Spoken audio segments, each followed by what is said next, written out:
Yeah,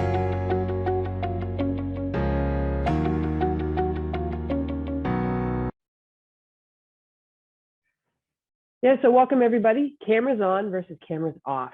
What makes the most sense for us? What makes the most sense for us as a college, as faculty, as staff, as students, individual and collectively. Melody and I have done a bit of research. We've listened to podcasts. We've read some articles. We've found some visuals to share with you, and we've really we've informed ourselves. And I have to tell you that in the midst of the listening and the reading and the watching and just the researching in general, I am so much more aware of this dilemma that we're going through. And I am really able to see both sides of the debate at this point.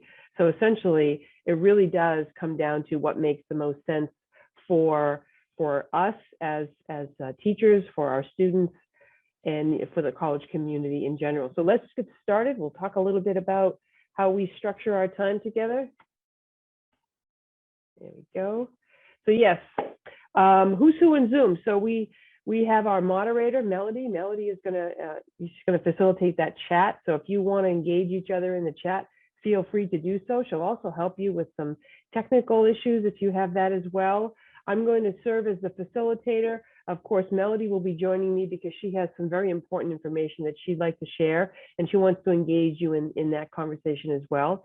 And of course, you, the participants, are the most important part of today's conversation. We do ask that you keep your microphones muted, but of course, you have the ability to unmute when you'd like to add to the conversation. And you could communicate in that chat freely. As I said, Melody's going to be monitoring that for you. And so we meet together here at the college and virtually as one community of practice. And really what that ends up looking like is that we have fluid conversations together collectively that represent equal voice. So we continually share, we ask questions of each other because we are mutually responsible for each other's learning. We know that individually, as we learn and grow and become more apt at our profession and our practice, right? We then give back to the college in a more collective way. So we grow individually and we grow collectively, and we share experiences with each other because we all have valuable experiences and insights that deserve to be shared. So that being said, I'm going to move us forward because today we don't have a lot of time, but today we're going to cover quite a bit in terms of that big debate: cameras on, cameras off. First of all, this is a fluid conversation. I don't want you to think of it as a structured conversation in any way, but we do have some overarching bullet points that, again, Melody and I have put together just to keep our conversation flowing. And for those who have just joined us, Melody and I have done a bit of research over the last week or so. And the research that we've done on the cameras on, cameras off debate really has opened our eyes. And I'm able to see both sides.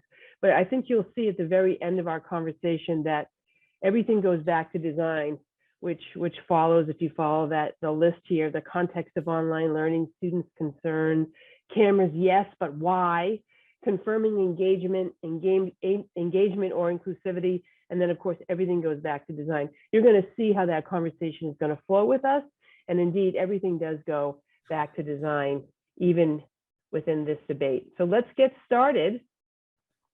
I'm going to actually stop sharing right now, and I'm going to bring us all back as a group. So first of all, I just want to give a little bit of context. So Melody and I, as I said, we kind of went back and forth a little bit with the research, and we looked at the pandemic. So we started looking at the pandemic, and essentially when the pandemic came along, the use of that virtual platform, and of course here at the college we use Zoom, it was something that we needed to do, right? And so we used Zoom as the platform for this triaging remote instruction. And I differentiate remote learning and I as to online learning. They are very different to me. And at the college, we went through a period of remote triage instruction that got us through that first spring. within the pandemic, led us into the summer. And then when we came back in the fall of 2020, we were no longer in that remote instruction mode, but we were all a little more prepared to teach online, which again continued to include Zoom.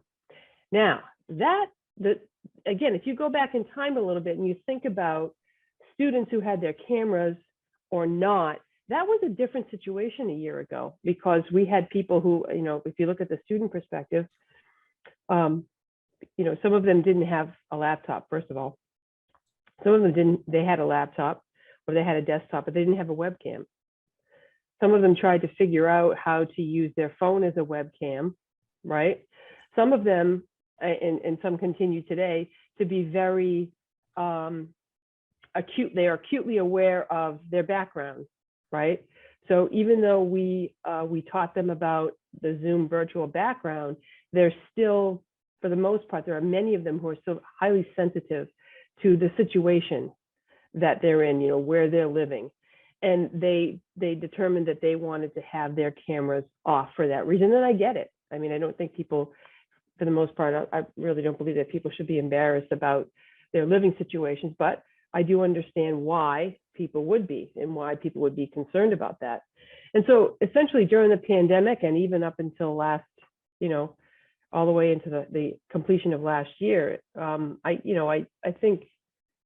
really don't think we had a lot of control over those things. I don't think students had a lot of control. I think people today still struggle with purchasing technology such as a webcam. And as I reflect back on this, personally, I think we all did the best that we could at the time, again, a year ago. And I think any rules, if we had any rules at all about engagement, during that beginning stages of the pandemic, I think they just kind of went out the window because we were just trying to survive, right? So does that ring a bell with anybody?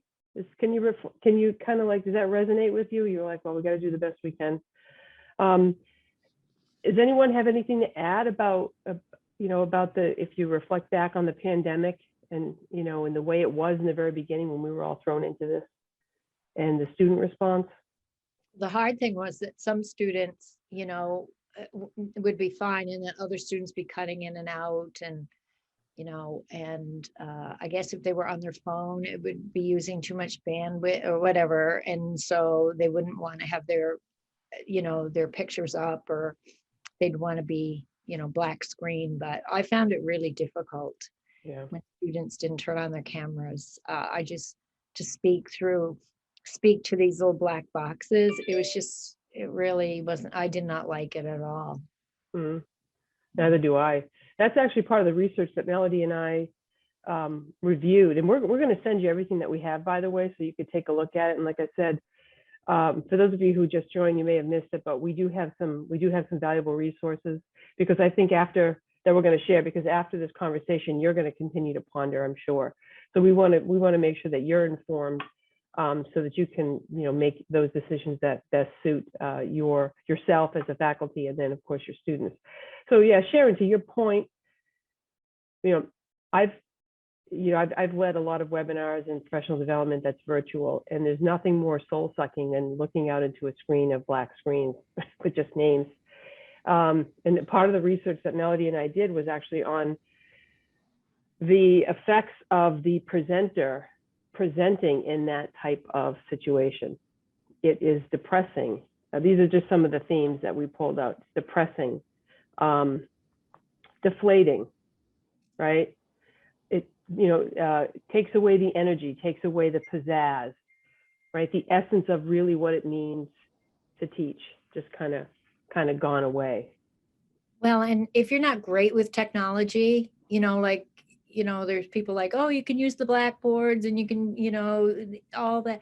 But if you're not really good with all of that, I felt like I struggled, and I felt like I dreaded. I had 5-hour Zoom on Monday, and I just dreaded Mondays so bad. It was hard for me to come up with you know, I was so busy just trying to get everything done and get everything up online, but I didn't have any energy left to try and make it exciting or interesting, or I don't know, whatever. Mhm. I just dreaded Mondays so badly. But a good Gosh, thing yeah. for us, we were back on campus for labs at least. So I had contact with my students, and you know, if I felt like something didn't get covered really well, or if I wasn't sure if they understood, because you know, everyone would just stare at you and you'd be like, did everyone understand that? And blank stares, you know, like, does everybody hear me? You know, it's like, but at least I felt like I had the lab days to kind of confirm if they knew the material or if they were getting it or whatever. But it was not something I'd ever sign up to do. Mm. Yeah.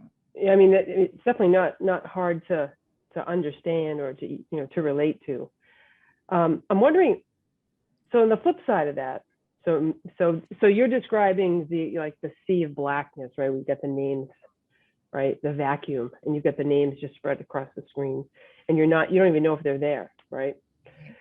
So that's one approach where you're saying to the students, well, you can have your screen on if you want, you don't have to if you don't want. I get it. But then you really don't know, right? To your point, you don't really know whether or not they're there at all, whether they're engaging, whether they're comprehending. And teaching is social, right? And so for a lot of us that we went online, during the pandemic by force, for a lot of us, we felt uncomfortable with the fact that the social part was being really stripped of the experience. Zoom brought in the possibility or the promise, let's say, of perhaps a little socializing, right? A little connection, right? But then you've got all the blank screens, and then that sort of, for me anyway, it just kind of took it all away.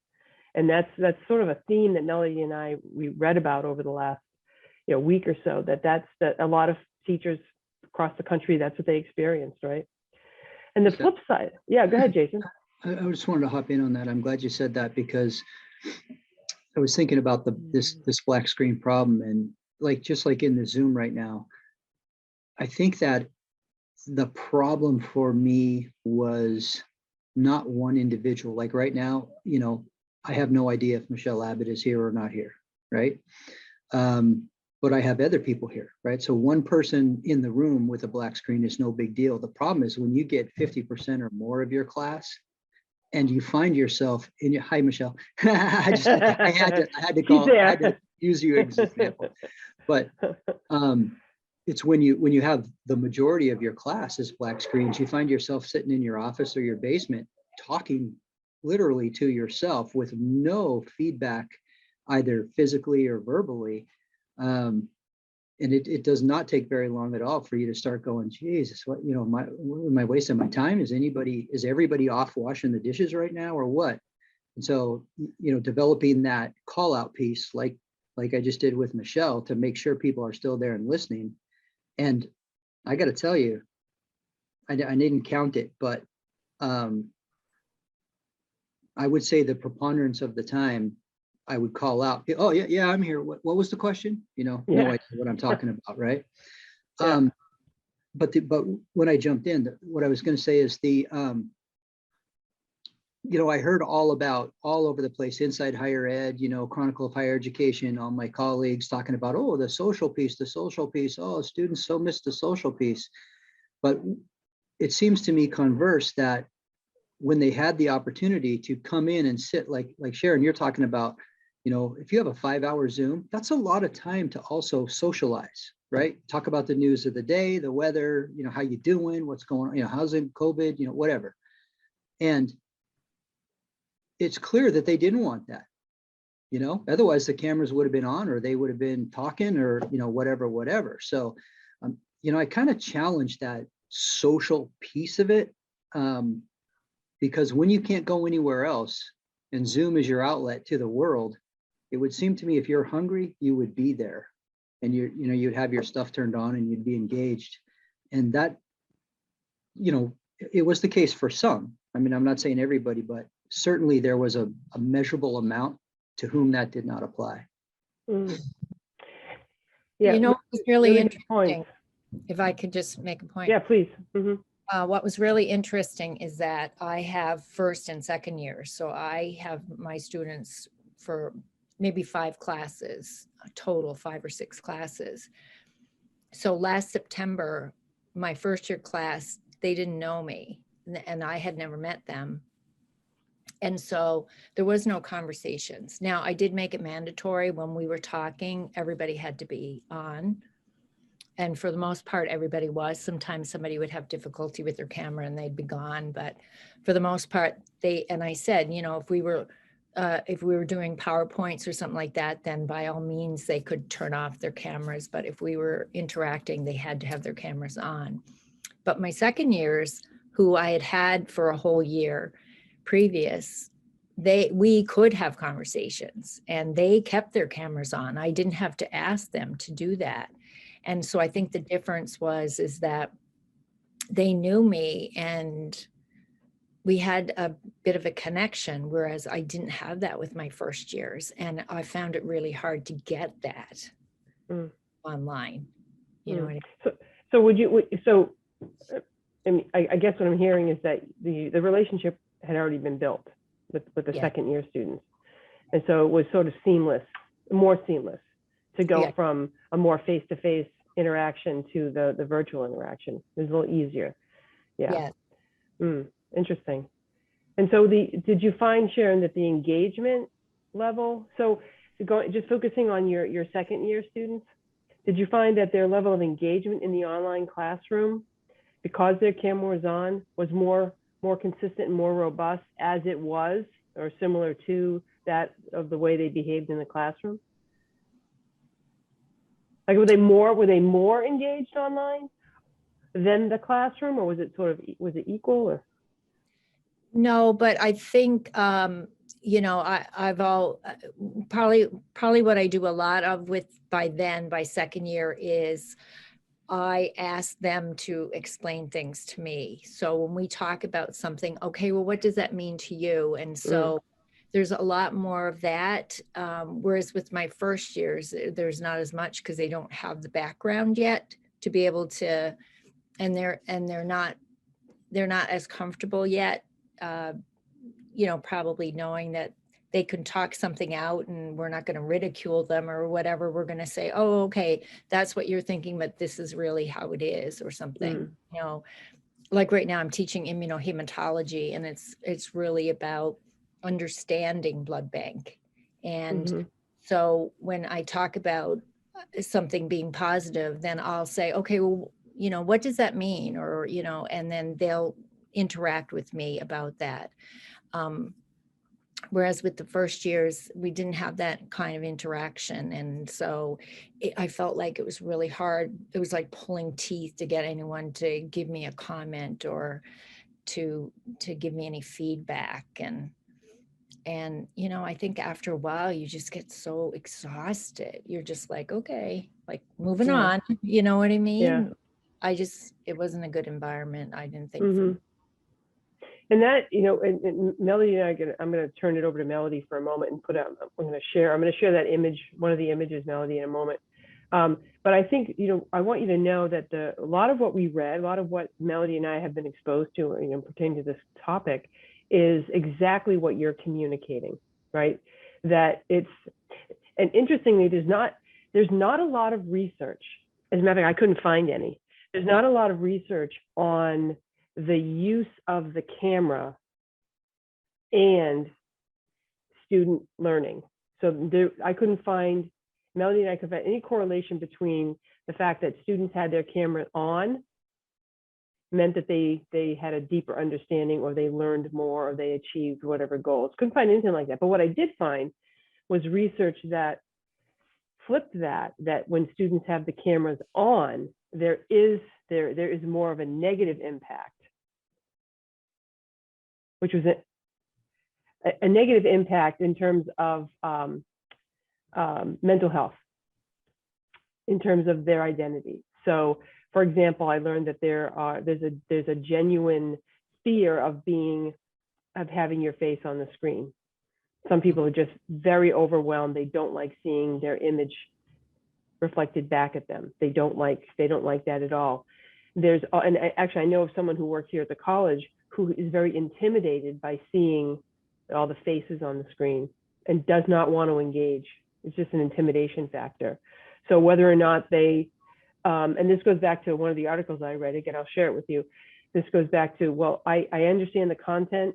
I hear Professor King asking this question and I know the answer and I feel really good about it, but I can't share it. I'm so overwhelmed. I just can't. And that was one of the, I had the conversation with our colleague here who genuinely has that, that issue, because it is an issue, it's a challenge for her. But I never really knew it was a larger problem, right? And I just found it interesting that I couldn't find any positive reflection or positive correlation to the learning of content in a deeper level because of this type of interaction. I want to share a screen with you real quick, and then I'm going to turn it over to Melody. But I'm going to kind of set the stage a little bit. So this is just a screen, an image that I grabbed. This is actually the Prime Minister. You notice Boris Johnson is up there in the top left. It's Creative Commons, by the way, so I have permission to use it. But I want you to take a look. I was searching for images to share to like convey a message today, and I found this one. And I'm looking at all of these individuals who they have their cameras on, except for one guy, the Chancellor of I believe that's the Exchange. One guy in the middle there, he doesn't have his screen on, but others have their screen on. And if you look down, Melody actually pointed this out. If you look down at the bottom row, over to the right, the press team headquarters, they're not even there. There's no one there, but the screen is on. So again, I'm going to turn the conversation over to Melody, but you're looking at these people and their screens are on, but I'm not sure that you can say that they're all engaged. I mean, emails, I'm sure some of them are writing their emails, right? They're answering emails. Some of them might even be playing video games, I don't know, right? Checking out the latest news or surfing the web or, checking off their to-do list. But I was just looking at this, I'm like, there's no guarantee that they're engaged, but the cameras are on, right, Melody? Yeah, and if you can show the next slides for me, it's very interesting to see the different examples. Like you see that this can interpret it in different ways. You can see that like a person just looking down there, you don't know whether this is texting or taking class notes. And a lot of things that it might happen if you mandate students turn on the camera, you cannot confirm that they are engaging in the class, because for several reasons, because you cannot just pause your lecture and then look at the students' reactions. I know that a lot of instructors, they're doing lectures, they're looking at the PowerPoint, they're focused on what they're speaking. And the screen is so small and the students will, like several students' camera is on one side. They cannot like checking closely. And from the students' perspective, even though you like mandatory ask them to turn on the camera, they may still doing something else. They may get lost in the lecture. They're reading the emails, but you thought they're listening to your lecture, but in reality, they're not. So that's the kind of very common situation. And I also kind of relate to Jason just said, it was very disheartening to see like the 15 black windows out there. But in my previous Zoom session, I was experiencing the same situation, that especially in the very beginning, students just I can see like 20 of like kind of students' name with a black background. Nobody's there, but I didn't ask them to mandatory turn on the camera. I know that based on several reasons, they may have like embarrassing situation. They don't want to see everybody else to see their bedroom settings or anything, and they cannot use the virtual background. I don't mandate them to turn on the camera, but I encourage them to at least upload a profile image. So it makes different sense, like looking at 15 black squares there is more depressing than looking at 15 students that with their smiling face there. So it makes sense when you are talking to someone, you can see that their face, even though they're not there, but that's the profile image, make you feel more calm and more confidence. And then during the Zoom sessions, I constantly check in, like use I don't need them to like unmute themselves to respond, speak out, but I at least have them to sum up. And did you get what I'm saying? That if you have any question, you can put in the chat, and if you get the point, you need to sum up. And I see several is they didn't have any action. I will point out who and who, do you have any question? I didn't see a sum up. So it's like a stop for just the 20 seconds to check in. And I can find that from the session goes smoothly, like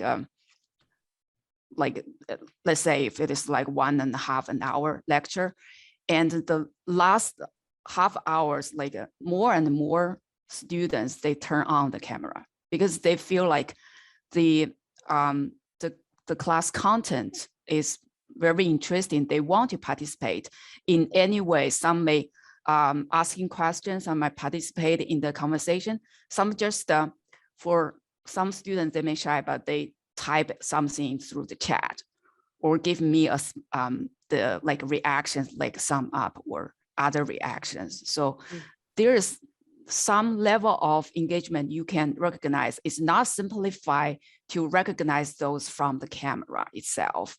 I would ask a question to the audience here. So I'm kind of thinking about this idea, Lisa, that you said before about students having a problem looking at themselves in the camera. And the way you framed that, or what I heard you say, was that the camera makes them self-conscious, essentially. And I'm wondering, that's what I was told. Yeah, that's what was described to me. Yeah. But I'm wondering if that's actually an incorrect premise, in that maybe it is, maybe we should look at it the other way and say the student's self-conscience or self-hatred, or whatever their thing is exacerbated by the camera, right? And so maybe students who don't want to be on camera need or could benefit from a touch about their mental health and self-perception and things of that nature, right? Maybe the camera just helps us to point out who actually needs some assistance with their own self-perception, and we could use that as a developmental piece, as opposed to having a discussion about how to make that self-conscious person turn on their camera. Right. Kind of look at it from the other way. That's very interesting. Yeah, I don't know. I just it's a strange way, but Melody, I'm with you on this one. The slide that we have up here, to me, this really just replicates real life, right? If you walk into any classroom in any campus, you'll see one student sleeping, one student on their phone, one student paying close attention, the other one daydreaming off in the corner or just staring at the teacher blankly.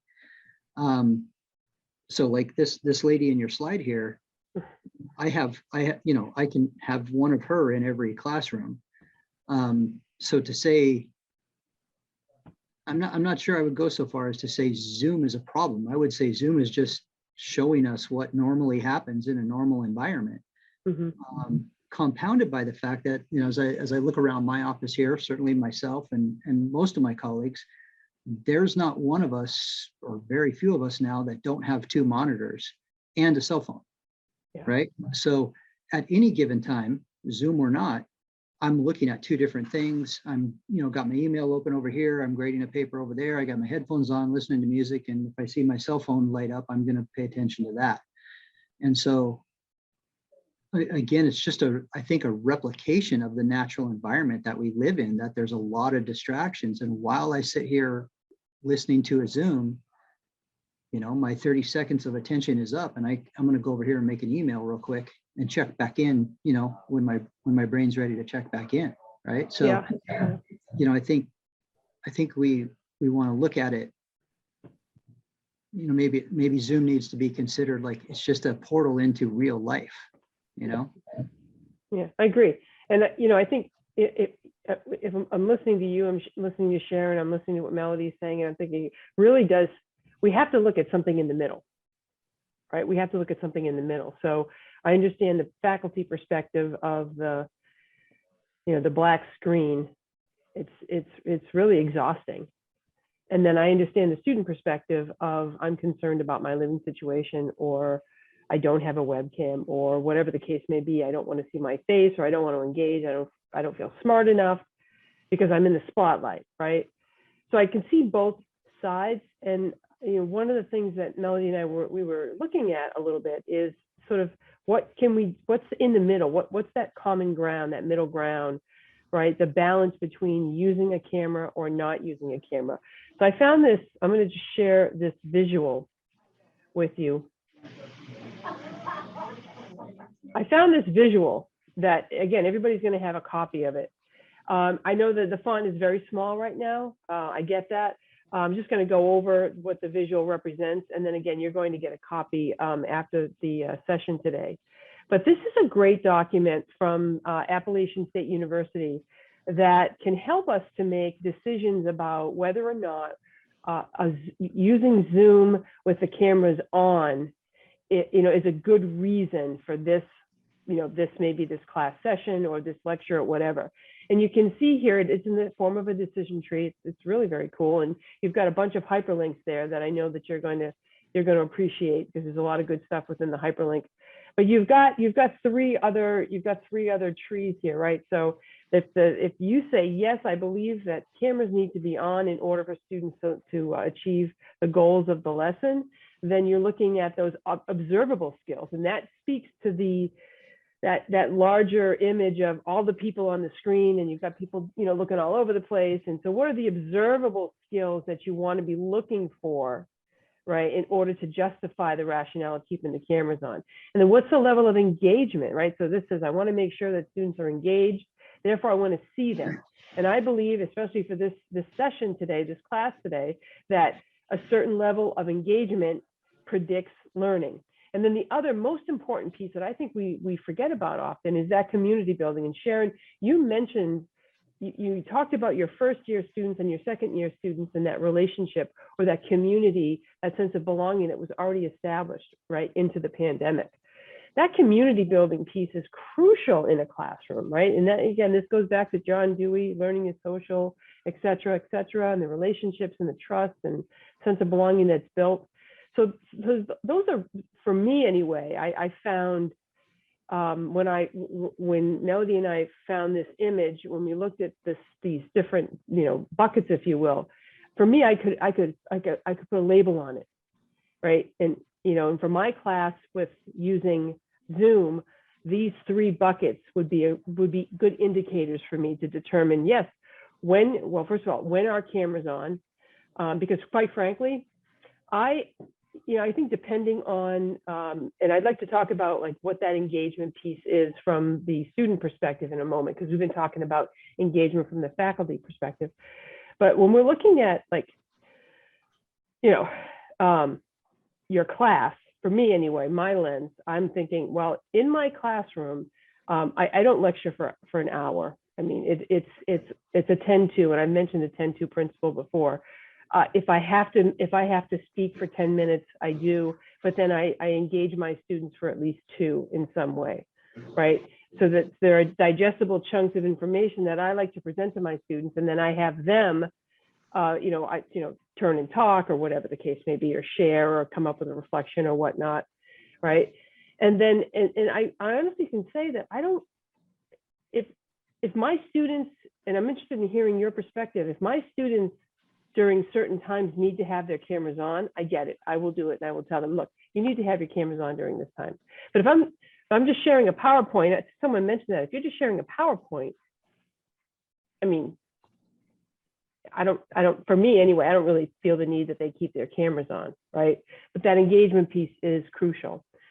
If you take a look at the left-hand side, why students want to have them off and why instructors like to have them on, it's sort of like what we talked about today is captured in those two sections. So, again, I'm going to send this out to you, and there's just a lot of information on here and a lot of good solutions. Any comments? I understand again that the font is small, but any comments on this slide? Yeah, Jason. So as I look at your slide and listen to this conversation, another thing that dawns on me is that we're really hyper focused on the camera and what the moving image brings to the party. And the one thing that we have never talked about, at least I've never heard about, is the proper tools, the proper pedagogical tools to complement the Zoom environment. So what we have here on the screen right now is, again, a replication of the classroom, but you have a static PowerPoint. And you know, this, I mean, I think we're more engaged just being faculty and, you know, adults, but if we had a bunch of students, they'd just be listening to Lisa show a PowerPoint and talk about what's on it, right? Just like a classroom. But in the classroom, I also have a whiteboard. And so for me, using the whiteboard feature of Zoom, which I found to be a little bit difficult. So I went and bought a little pad, like a little square thing that, with a pencil that you can draw on and write on. It's like a whiteboard, you know, but electronic. To me, maybe we should be having a conversation about students with their cameras on, but then what tools that we bring into the classroom to complement the Zoom environment to make it a more engaging class. Because sitting here, staring at my computer screen, intently watching a PowerPoint, again, is kind of like doing it in the classroom. And, you know, I have a visual attention span and I have an auditory attention span, right? Because nothing's moving, it's all static. Other than my head bouncing back and forth, nothing's moving. I know at one point, Lior turned me on to this website that had a variety of different pedagogical tools that were designed for e-learning, you know, in the online world. And so, and this will be inaccurate, but I'll just use it as an example.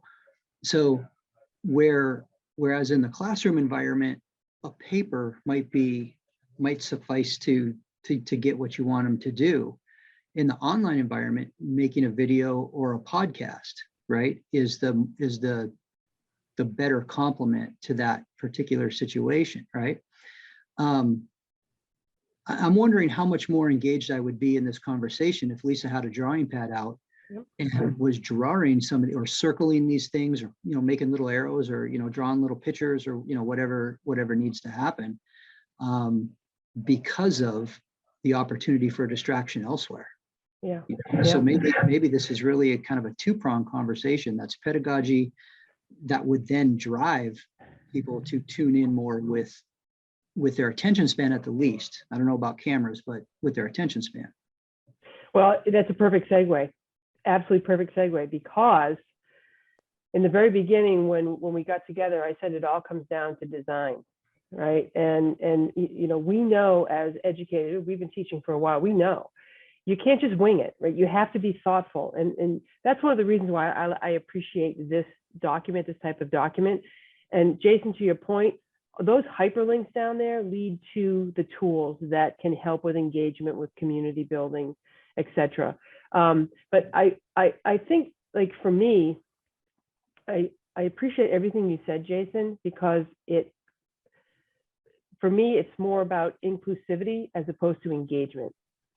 So when we include students in the conversation or in the learning, in the process, in the experience, however you want to frame it, we're inviting them to be participants, to be active participants, right? So for example, we could make good use of that chat. That's simple, right? you know, for the most part, I've never heard anyone say they couldn't handle the Zoom chat, right? Making good use of that chat is, and I think it's a low hanging fruit for a lot of people, right? You can easily do that. You could also set up a Google Doc. You could set up a Google Doc and have students putting in their feedback there. They can have a running conversation. They can be writing together. You could use the breakout groups. And for the record, I think for the breakout groups, I think everybody needs to have their camera on for the breakout groups. That was one of the points that I read somewhere. I'm like, I really like that, because it's just kind of rude. If you're in a group of 5, you should have your camera on, right? And so for me, it's using like the breakout rooms, right, Jason? It's using like Google Docs. It's using Padlet. It's using Slido. It's using Quizlet. All these other wonderful resources that are out there. I'll send all these along to you, by the way. There's a great site. I don't know if this is the same site that Leor referenced, but there's a great, I think her name is Tracy Parrish. I'm pretty sure that's her name. She runs this e-learning site.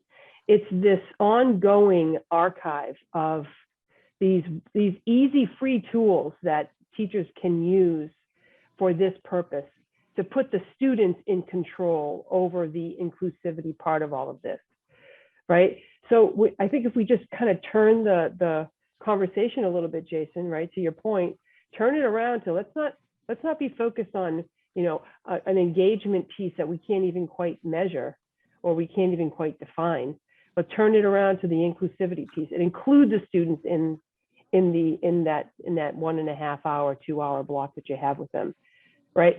Going back to design. So thinking, how much time should you be talking? And then what are the students doing when they're engaged, when they're included in the conversation?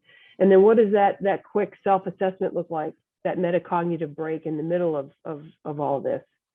And then what's that follow-up on the student part? Like at the end of that time, what is it that they need to show you or show themselves or show each other that they know and can do because of their inclusive, that they were included in the lecture? Does that sort of make sense? And if you remember, Jason, way back in last January, I think, you were one of the first faculty members to actually present. I think you presented on engagement, or was it discussion? You hit on some key, remember we had that conversation?